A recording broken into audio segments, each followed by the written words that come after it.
আমার প্রিয় ছাত্রছাত্রীরা, আমি doctor Swagata Basak, government sponsored multipurpose school boys টাকি হাউসের প্রধান শিক্ষিকা।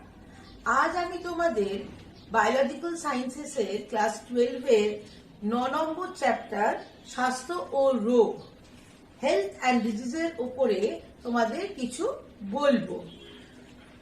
স্বাস্থ্য ও রোগ মানে হেলথ এবং ডিজিজ, এই সম্বন্ধে তোমাদের একটু ক্লাস 12 এ ধারণা করা দরকার আছে।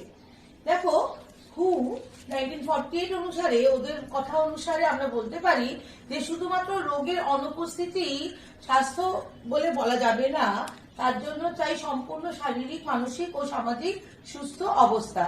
এবং ভালো থাকার জন্য, সুস্থ থাকার জন্য তোমাদের পুষ্টিকর সুষম খাদ্য গ্রহণ করতে হবে, সময় মতো বিশ্রাম, ঘুম নিতে হবে, নিয়মিত ব্যায়াম, খেলাধুলা, ছোঁয়াচে রোগ সম্পর্কে সজাগ থাকতে হবে এবং স্বাস্থ্যকর অভ্যাসগুলো তৈরি করতে হবে। প্রথমেই আমরা সেখানে অনাক্রম্যতা সম্বন্ধে একটা আইডিয়া করে নিই। এই অনাক্রম্যতার ব্যাপারে আমাদের বলতে গেলে প্রথমেই অনাক্রম্যতা বিদ্যার জনক এডওয়ার্ড জেনারকে মনে করতে হবে। এডওয়ার্ড জেনারই আমাদের এই সম্বন্ধে একটা ধারণা তৈরি করিয়ে দেন এবং পরবর্তীকালে অনাক্রম্যতার উপরে আমাদের বিস্তর লেখাপড়া, রিসার্চের কাজ হচ্ছে, এখনো হচ্ছে। তোমরা সেটা জানো, কোভিড ভাইরাসের এগেইনস্টে আমরা কিভাবে একটা ভ্যাকসিন তৈরি করবার জন্য এবং সেটা পরীক্ষামূলকভাবে ব্যবহার করার জন্য লেগে পড়ে উঠেছি। কোন কোষ ও তাদের সমন্বয়ে গঠিত যে তন্ত্র দেহকে রোগ আক্রমণের হাত থেকে এবং রোগ সৃষ্টিকারী জীবাণুর প্রতিকারক প্রভাব থেকে রক্ষা করে, সেই তন্ত্রকে আমরা কি বলবো? অনাক্রম্যতা তন্ত্র। এবং অ্যান্টিজেন কি? যাই আমার শরীরে বিদেশ থেকে আসছে তাই কিন্তু অ্যান্টিজেন নয়। অ্যান্টিজেন হলো যে সকল জাতীয় জীবাণু বা অধিবীজ দেহে প্রবেশ করলে অ্যান্টিবডি, মাইন্ডলেস অ্যান্টিবডি কথাটা মনে রাখতে হবে, সৃষ্টি করে, তাদের অ্যান্টিজেন বলা হয়। অ্যান্টিজেন মূলত দু রকমের, এক্সোজেনাস এবং এন্ডোজেনাস। দেখো, যেসব অ্যান্টিজেন আমাদের বাইরে, দেহের বাইরে তৈরি হয় তাদের এন্ডোজেনাস, এক্সোজেনাস অ্যান্টিজেন বলে, যেমন পরাগরেণু, দূষক পদার্থ, ভেষজ পদার্থ, এইগুলো। আবার এন্ডোজেনাস অ্যান্টিজেন বলতে কি বুঝবে? যেসব অ্যান্টিজেন আমাদের শরীরে তোমার ভেতরেই উৎপন্ন হচ্ছে, যেমন মানুষের ক্ষেত্রে স্তন্যপায়ী মানুষ, প্রাণীদের ক্ষেত্রে পাওয়া যাচ্ছে হৃৎপিণ্ডে অবস্থিত কার্ডিওলিপিড, এটা শরীরের ভেতরেই কিন্তু তৈরি হচ্ছে। অ্যান্টিজেনের সাধারণ ধর্মগুলি কি কি? না, এর রাসায়নিক প্রকৃতি, মূলত এটা প্রোটিন জাতীয়, এছাড়া পলিস্যাকারাইড, লিপোপ্রোটিন হতে পারে। বা তোমাদের সবসময় মনে রাখতে হবে যে সবসময় অ্যান্টিজেন বাইরে থেকেই আসে, কিন্তু কিছু কিছু ক্ষেত্রে ভেতর থেকেও তৈরি হতে পারে। আর উপলব্ধি ক্ষমতা, অ্যান্টিজেনের কিন্তু মনে রাখবে এদের কিছু গঠনগুলো বা ডিটারমিনেন্ট গ্রুপ থাকে, যার মাধ্যমে কিন্তু এদের বিভিন্ন উপাদান কর্তৃক এরা চিহ্নিত হতে পারে। আর এদের প্রজাতি নির্দিষ্ট থাকে, যেমন তোমাদের বুঝতেই পারছো কোভিড ভাইরাস কিন্তু কুকুর বেড়ালের হচ্ছে না, মানুষের হচ্ছে, মানে একটা প্রজাতিরই ওরা, এই একই প্রজাতির অন্তর্গত সকল প্রাণীর কলাতে এরা নির্দিষ্টভাবে কাজ করতে পারে। কিছু অ্যান্টিজেনের প্রবেশ কিন্তু মনে রাখবে, তারা প্রবেশ করলে অ্যান্টিজেন আমাদের শরীরে প্রবেশ করা সত্ত্বেও তারা কিন্তু অনাক্রম্যতা তৈরি করতে পারছে না, তাই জন্য তাদের বলা হচ্ছে হ্যাপটেন। ঠিক আছে, এবারে বলছি, যেহেতু তোমরা অ্যান্টিজেন পড়লে তাহলে অ্যান্টিবডির কথাও শুনেছো, যে অ্যান্টিজেন শরীরে ঢুকে অ্যান্টিবডি তৈরি করতে পারে। তো এই অ্যান্টিবডিটা কি? না, প্রতিবিষ বা জীবাণু নির্মিত অ্যান্টিজেনের বিরুদ্ধে যে সকল প্রোটিন আবির্ভাব ঘটে এবং তারা আমাদের জীবাণুগুলোকে বা মানে প্রতিবিষ তাদের জীবাণুগুলোর থেকে আমাদের যে প্রতিবিষ বেরোচ্ছে সেটা বিনষ্ট করে, তাকে আমরা অ্যান্টিবডি বলছি। এখানে অ্যান্টিবডির গঠন দেখি, একটা সিম্পল অ্যান্টিবডির গঠন এখানে আমি দেখিয়েছি। এখানে দেখো, এখানে দুটো চেন দেখতে পাচ্ছ, এই ভেতরের যে চেনটাকে, এটাকে আমরা হেভি চেন বলছি। এর সাথে এই ধারে যে ওয়াই আকৃতির বাইরে যে কবজার মতো লেগে রয়েছে এখানে, এটাকে বলছে light chain, heavy chain, light chain. এবং এই হেভি চেন আর লাইট চেনের এই মধ্যবর্তী, এখানেও দেখতে পারো, এই জায়গাটা হলো অ্যান্টিজেন বাইন্ডিং সাইট। এই যে অ্যান্টিজেনটা আসছে, এর এখানে যে তোমার এপিটোপটা রয়েছে, মানে অ্যান্টিজেনের যে ডিটারমিনেন্ট সাইটটা রয়েছে, এটা এখানে এসে কিন্তু আটকে যাবে, এই অ্যান্টিজেন অ্যান্টিবডি বিক্রিয়া ঘটবে। তাহলে লাইট চেন, হেভি চেন, এবং লাইট চেন আর হেভি চেনের মাধ্যমে যে আমি গঠনটা তৈরি করছি, এর মধ্যে কিন্তু sulphur sulphur bonding, S bonding এখানে রয়েছে। ডাইসালফাইড বন্ডিং এর মাধ্যমে এর গঠনটা তৈরি হয়। এর চিত্রটা ভালো করে প্র্যাকটিস করবে, কারণ এটা অনেক সময় ছবি আঁকতে দেয় এবং বর্ণনা করতে দেয়। আমরা যদি দেখি কত রকমের অ্যান্টিবডি আছে, প্রথমেই আমরা বলবো immunoglobulin G A M E D. আমি নামটা এই জন্যই এরকম ভাবে লিখেছি, দেখো G A M E D, gamed, G A M E D, gamed. এই কথাটা যদি মনে রাখতে পারো কয় প্রকার অ্যান্টিবডি আছে তোমরা জেনে গেলে। ইমিউনোগ্লোবুলিন জি, যেটা আমরা সবসময় রক্তে পাই, এবং মনে রাখবে এটা কিন্তু প্লাসেন্টা অতিক্রম করে যেতে পারে। সব থেকে সরলতম বলতে পারো এটা। এখানে দেখো ইমিউনোগ্লোবুলিন জি এর ছবি দেওয়া আছে, তোমাদের বইতেও পাবে। এটা ব্যাকটেরিয়া ও ভাইরাসকে ধ্বংস করতে পারে। প্লাসেন্টা তোমাকে বলতে পারে ভ্রূণের মধ্যে মায়ের শরীর থেকে আসে, তখন তুমি লিখবে ইমিউনোগ্লোবুলিন জি। আর রক্তে বেশি থাকে এরা মনোমার ডাইমার হিসেবে থাকে, এবং দুধের মাধ্যমে আসে বাচ্চার শরীরে, যেমন ইমিউনোগ্লোবুলিন এ, এখানে ছবি দেওয়া আছে ইমিউনোগ্লোবুলিন এ। এই দেখো এটা ডাইমার হিসেবে থাকতে পারে, মনোমার হিসেবেও থাকতে পারে। এটা সাধারণত কি করে, লালা ইত্যাদিতেও পাওয়া যায়, ওষুধতেও পাওয়া যায়। এরা জীবাণু আক্রমণ করে যে অনাবৃত দেহতলকে রক্ষা করে। যেমন চোখ দিয়ে জলটা পড়ছে, সেখানে এখানে যদি তোমার চোখের ওপর দিয়ে কোনো জীবাণু ঢুকে থাকে, সেই জায়গাটাকে পরিষ্কার করে দিতে, আক্রমণ করে জীবাণুকে ধ্বংস করতে সাহায্য করে।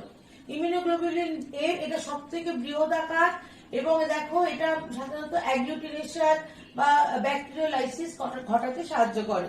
ইমিউনোগ্লোবুলিন ই, এটা মাসপোজ ও বেসোফিল শ্বেতকণিকা থেকে এর গায়ে লেগে থাকতে পারে এবং অ্যালার্জি থেকে আমাদের রক্ষা করে। আর ইমিউনোগ্লোবুলিন ডি মনোমার হিসেবে বি লিম্ফোসাইটের উপরতলে থাকে, এরা অ্যান্টিজেন গ্রাহক হিসেবে কাজ করে। এইটাই আমি বিস্তারিত এখানে ছবিতে দিয়েছি, তোমরা যদি লিখে নাও। এখানে প্রতিটা চিত্র এবং এই যে মূল ধর্মটা এখানে লেখা আছে। যখন এটাকে আরেকবার করে দেখবে তখন পরিষ্কার করে দেখতে পাবে। এছাড়া তোমাদের বইতেও পাবে। এই ধর্ম বা বৈশিষ্ট্যগুলো থেকে 1 নম্বরের প্রশ্ন আসে, তোমরা ভালো করে পড়বে।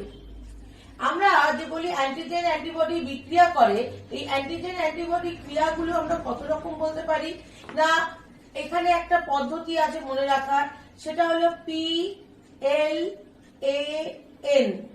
দেখো, প্রেসিপিটেশন, লাইসিস, অ্যাগ্লুটিনেশন, নিউট্রালাইজেশন।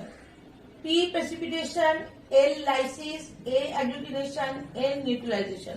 তাহলে বলতে পারি অ্যান্টিবডি প্ল্যান করে অ্যান্টিজেনকে মারে। এর প্ল্যানটা কি না, প্রথমে হলো প্রেসিপিটেশন, মানে অধঃক্ষেপণ ঘটাতে পারে। অনেকগুলো মিলে অনেকগুলো অ্যান্টিবডি যুক্ত হয়ে তোমার অধঃক্ষেপণ ঘটাতে পারে অ্যান্টিজেনকে ধরে নিয়ে। এল মানে লাইসিস, মানে ভেঙে দিতে পারে। আর এ মানে অ্যাগ্লুটিনেশন, মানে ওর গায়ে লেগে ওকে দলবদ্ধকরণের মাধ্যমে ধ্বংস করতে পারে। আর এন মানে নিউট্রালাইজ, প্রশমিত করে প্রশমন ঘটিয়ে অ্যান্টিজেনকে ভাঙতে পারে। তাহলে এটা খুব সহজ উপায় তোমরা মনে রাখতে পারবে। অ্যান্টিবডি অ্যান্টিজেন ক্রিয়া এটা অবশ্যই পড়বে। এটা আমি একটু পরে আসবো, আগে আমি প্রথমে বলে দিই অনাক্রম্যতার প্রকারভেদগুলি কি কি। দেখো, অনাক্রম্যতা মূলত আমরা সহজাত এবং অর্জিত বলতে পারি। সহজাত মানে যেটা জন্ম থেকে পেয়ে থাকি, এটা সাধারণত একটা প্রজাতির মধ্যেই বিশেষ করে থাকে। আলাদা আলাদা প্রজাতির আলাদা আলাদা অনাক্রম্যতা হয়। আর প্রাকৃতিক ভাবে লব্ধ, যেটা আমাদের সক্রিয়, যেটা ধরো যেমন দেহে অনুপ্রবেশকারী যে ব্যাকটেরিয়া তাদের জন্য যে, মানে আমার শরীরে চিকেন পক্সের ভাইরাস ঢুকলো, আমার চিকেন পক্স একবার হলো আর হবে না। এইভাবে যে সক্রিয় ভাবে যেটা হলো সেটা হলো সক্রিয় অনাক্রম্যতা।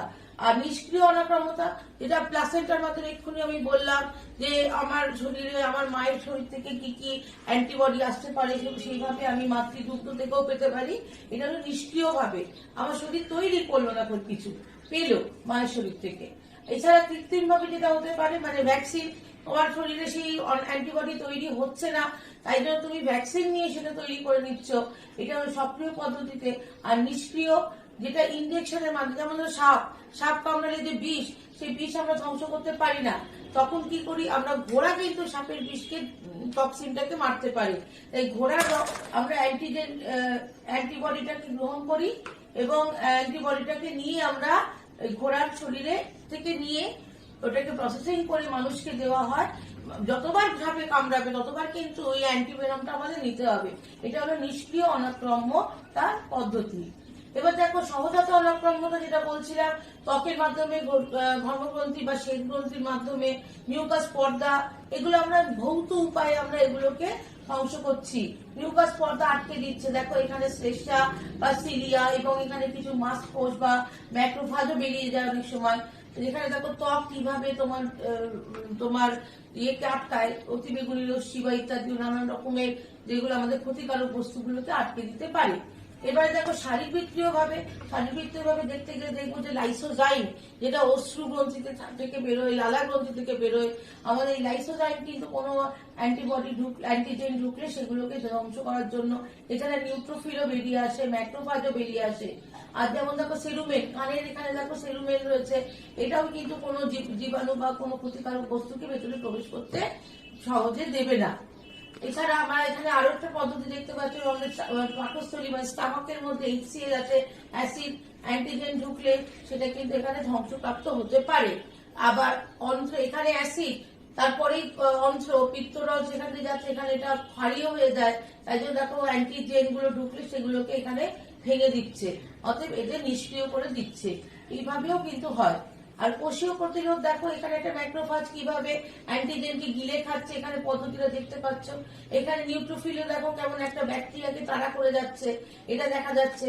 আর ন্যাচারাল কিলার সেল, এখানে দেখো ন্যাচারাল কিলার সেল এসে কিভাবে এই অ্যান্টিজেনটাকে ধ্বংস করবে, এটা ফুটো করে দেবে। দেখো এখানে ফুটো করলো, পারফোরিন সে নিঃসরণ করে ফুটো করে দেবে, এবং ফুটো করে দিয়ে ভেতরে জল ঢুকে যাবে, মানে রস ঢুকে যাবে, গিয়ে সেটা ফেটে ধ্বংসপ্রাপ্ত হবে। এরপরে দেখো আরো প্রদাহ প্রক্রিয়া, ইনফ্লামেশন, মাংসকোষ বা হিস্টামিন, প্রোস্টাগ্ল্যান্ডিন ইত্যাদি নিঃসরণ করে এখানে তোমার কোথাও কেটে গেছে বা সেখানে কোনো জীবাণু ঢুকলে সেটাকে ধ্বংস করে। জ্বর, পাইরোজেন, যখন আমাদের হাইপোথ্যালামাসকে বাইরে এক্সোজেনাস বা এন্ডোজেনাস পাইরোজেন, সেটা জ্বর হলে আমরা বুঝতে পারি, এবং তখন আমরা একটা স্বাভাবিক তাপমাত্রা থেকে বেশি হলে আমরা বিশ্রাম নিই, ওষুধ খাই, এবং তখন সেই তাপমাত্রাটাও কিন্তু অনেক জীবাণুকে ধ্বংস করতে সাহায্য করে। এরপরে আরো একটা সিস্টেম আছে কমপ্লিমেন্ট সিস্টেম, যেখান দিয়ে আমরা দেখতে পাচ্ছি যে এখান দিয়ে প্রচুর পরিমাণ তরল প্রবেশ করে কোষটাকে মেরে দিতে পারে। বা ইন্টারফেরন, দেখো এটা একটা আক্রান্ত ভাইরাস আক্রান্ত কোষ, এখান থেকে ইন্টারফেরন বেরিয়ে পার্শ্ববর্তী কোষে চলে যাচ্ছে এবং এই কোষটাকে বাঁচাবার চেষ্টা করছে, সেখানে আর ভাইরাসের আক্রমণ কিন্তু হতে দিচ্ছে না। এইভাবে কিন্তু ইন্টারফেরনের মাধ্যমে ভাইরাসের সংক্রমণ আটকানো যেতে পারে। এই দেখো এখানে আমি তোমাদের সেই জন্য একটা পদ্ধতিতে দেখাচ্ছি যে এখানে আমাদের যে স্টেম সেল, সেই স্টেম সেল থেকে আমরা মূলত মাইলোব্লাস্ট সেল যেটা পাচ্ছি, তার থেকে আমি মনোসাইট এবং পরবর্তী পর্যায়ে ম্যাক্রোফাজ, যে নাকি সব অ্যান্টিজেন গিলে খায়, সেরকম জিনিস তৈরি করে নিতে পারছি। আর এখানে যে লিম্ফয়েড কোষ যেটা আছে, লিম্ফয়েড সেল, সেখান থেকে একটা এনটিসি, ন্যাচারাল কিলার সেল, এবং ক্ষুদ্র লিম্ফোসাইট দু প্রকার, টি লিম্ফোসাইট, বি লিম্ফোসাইট আবার প্লাজমা কোষ তৈরি করতে পারে। এরা সবাই কিন্তু অ্যান্টিবডি ধ্বংস করতে তৈরি হয়। কিভাবে দেখো, এই আবার দেখাচ্ছি এখানে দেখো স্টেম কোষ থেকে ন্যাচারাল কিলার সেল চলে যায়, এবং কিছু অপরিণত যে টি সেল গুলো, সেগুলো গিয়ে তোমার স্প্লিনে গিয়ে, সেখানে গিয়ে তোমার এরা বা থাইমাস গ্রন্থিতে গিয়ে সেখানে গিয়ে ওরা টি সেল গুলো পরিণত হয়, যেমন সাইটোটক্সিক টি সেল, তারপরে হেল্পার টি সেল, আর তোমার এখানে আরেকটা হলো সাপ্রেসার টি সেল, আর একটা হলো তোমার মেমোরি টি সেল। এই 4 রকম টি সেল তৈরি হয়। এই টি সেল গুলো যেমন জীবাণু ধ্বংস করতে পারে, অপরদিকে বি লিম্ফোসাইট কি করে, বি সেল তৈরি করে। বি সেল এক প্রকার মেমোরি সেল থেকে যায়, পরবর্তী ক্ষেত্রে যদি জীবাণু ঢোকে শরীরে প্রবেশ করে তাদের ধ্বংস করে। আর এই প্লাজমা কোষ কিন্তু অ্যান্টিবডি ধ্বংস করে। তাহলে এই যে বি সেল যারা, এরা কিন্তু তোমার হিউমারাল ইমিউনিটি বা রসভিত্তিক ইমিউনিটি তৈরি করে, আর এরা সেল ভিত্তিক বা কোষ ভিত্তিক ইমিউনিটি তৈরি করে। এখানে সেই একই পদ্ধতি আবার দেখিয়েছি। এখানে তোমরা দেখো অ্যান্টিজেন, এই দেখো অ্যান্টিজেন আসছে, আমি তোমাদের যে বললাম প্ল্যান, এই দেখো কেমন ভাবে একে ধরে নিয়ে যাচ্ছে এবং ধ্বংস করে দিচ্ছে। এখানে এই ছবিটা আরেকবার করে আমি দেখিয়েছি। এছাড়া আমি এবারে চলে যাচ্ছি ওই তোমার অনাক্রম্যতা যে সক্রিয় এবং নিষ্ক্রিয় অনাক্রম্যতা তোমাদের তো বুঝিয়েই দিয়েছি, পার্থক্য পড়বে ভালো করে, বইতে আছে, আমি বই থেকেই এখানে রেখেছি। এছাড়া রসভিত্তিক ও কোষভিত্তিক অনাক্রম্যতা, রসভিত্তিক অনাক্রম্যতা এটাও তোমাদের বলেছি, এটা বি লিম্ফোসাইটের জন্য হয়, কোষভিত্তিক টি লিম্ফোসাইটের জন্য হয়, এবং এটা মুখ্যত অ্যান্টিবডি সংশ্লেষ করে এবং অ্যান্টিজেনের ক্ষরণের বিরুদ্ধে, মানে জীবাণুর ক্ষরণের বিরুদ্ধে এরকম অনাক্রম্যতা গড়ে ওঠে। ঠিক আছে? আর এটা কি হয় না, লিম্ফোকাইনিন ইন্টারফেরন অ্যান্টিবডি সংশ্লেষের মাধ্যমে এদের অনাক্রম্যতা তৈরি হয়। সাধারণত সকল প্রকার অ্যান্টিজেনের বিরুদ্ধে তোমার রসভিত্তিক অনাক্রম্যতা দেখা যায়। আর কোষভিত্তিক অনাক্রম্যতা মূলত তোমার বিশেষ করে তোমার কয়েক রকম বিশেষ ধরনের অ্যান্টিজেনের বিরুদ্ধে দেখা যায়। আর এটা দেহক্ষয়, রক্তক্ষয়, লসিকা, কলরসের মাধ্যমে ঘটে। আর এই অনাক্রম্যতা মূলত কোষের মাধ্যমে ঘটে, তাই এটাকে কোষভিত্তিক অনাক্রম্যতা বলা হয়। এরপরে আমি আবার চলে যাচ্ছি আরেকটু আগের দিকে। এখানে ওই সেই অ্যাক্টিভ আর প্যাসিভ ইমিউনিটি, এই কথাটা আমি তোমাদের ভালো করে বুঝিয়ে দিয়েছি। সক্রিয় এবং নিষ্ক্রিয়। সক্রিয় মূলত যেটা আমার বাইরে থেকে আমি নিচ্ছি, ইনজেকশনের মাধ্যমে, ভ্যাকসিনের মাধ্যমে নয়, নেওয়া যেতে পারে, বা যেটা আমার শরীরে অসুখ ঢোকার জন্য হতে পারে।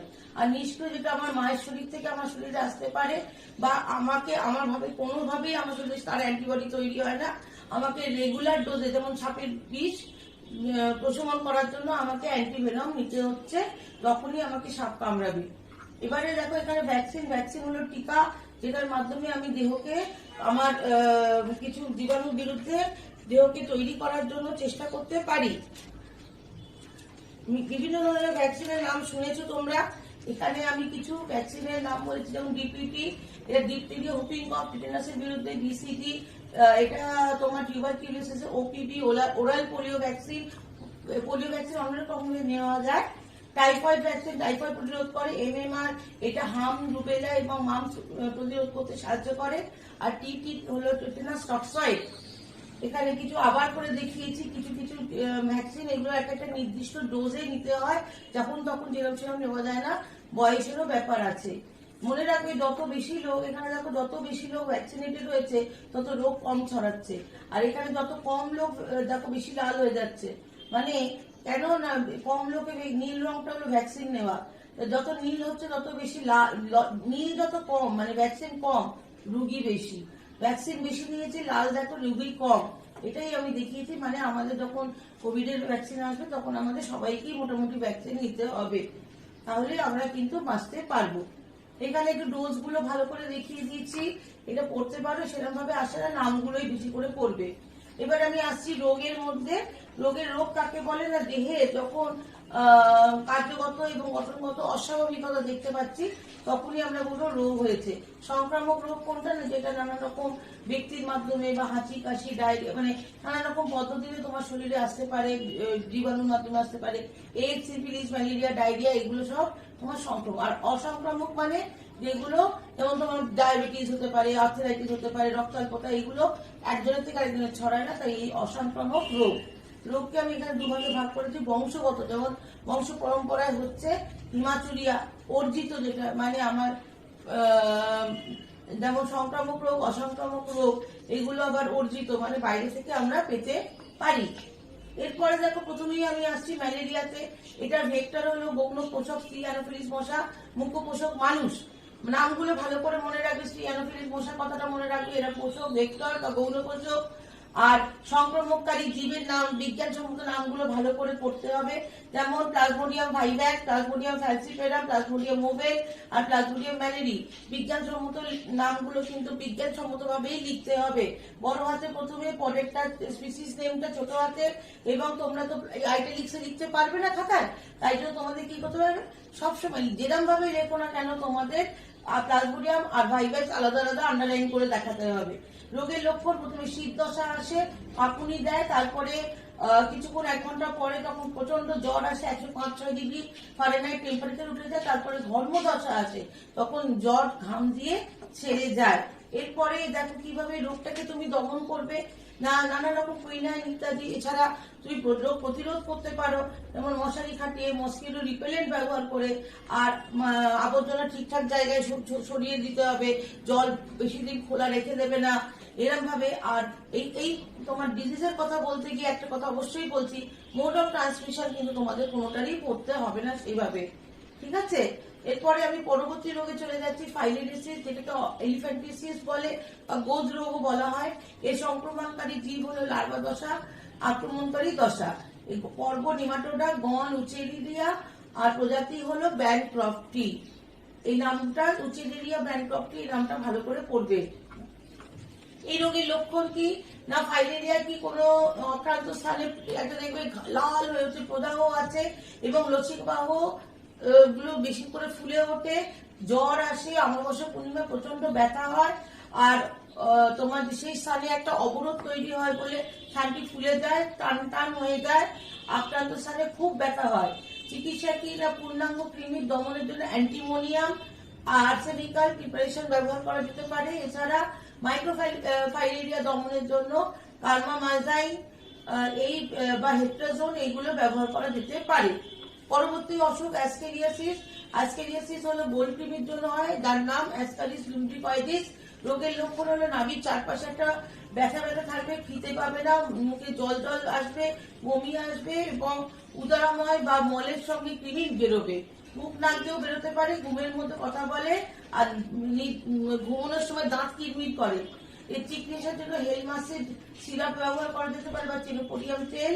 আর রোগ প্রতিরোধ করার জন্য অবশ্যই দেখো এখানে আমি পদ্ধতি দেখিয়েছি, কিন্তু তোমাদের মোড অফ ট্রান্সমিশন করতে হবে না। শাকসবজি ইত্যাদির মধ্যে তো আসে, এই শাকসবজি ধুয়ে খেতে হবে, পানীয় জল ফুটিয়ে খেতে হবে, নখ টোক নোংরা রাখা যাবে না, পরিষ্কার করে ধুতে হবে, নখ কাটতে হবে, ভালো খাবার খেতে হবে এবং খাওয়ার সময় তার আগে হাত ধুয়ে নিতে হবে, মল ত্যাগ করে হাত পরিষ্কার করে ধুয়ে নিতে হবে। এরপরে দেখো টাইফয়েড বা আন্তরিক জ্বর, এটার জন্য সাইমোনা টাইফি হলো প্যাথোজেন এবং এটার ইনকিউবেশন 10 থেকে 15 দিন পেটের ভেতরে ঢোকার পরে তোমার অসুখটা হবে। জ্বরটা কেমন না, জ্বর প্রতিদিনই বাড়বে, খিদে খাবে দুপুরবেলা, তারপরে জ্বরটা আসবে, মাথা ব্যথা, গলা ব্যথা, এছাড়া থাকবে। আর কি হবে না, তোমার কোষ্ঠকাঠিন্য ইত্যাদি হতে পারে। লিভার এগুলো প্রচন্ড আকারে বৃদ্ধি পেতে থাকে। রোগের প্রতিকার কি, অ্যান্টিবায়োটিক যেমন সিপ্রোফ্লক্সাসিন বা অ্যারিথ্রোমাইসিন খাওয়াতে পারো, আর সহজ সুপাচ্য খাবার খাওয়াতে হবে, কারণ লিভার এফেক্টেড হয়েছে। এই সুপাচ্য মানে সেদ্ধ জিনিসই বেশি খাওয়াবে, আর শাক সবজি সব ধুয়ে খেতে হবে, কারণ এর মাধ্যমে এটা আসে।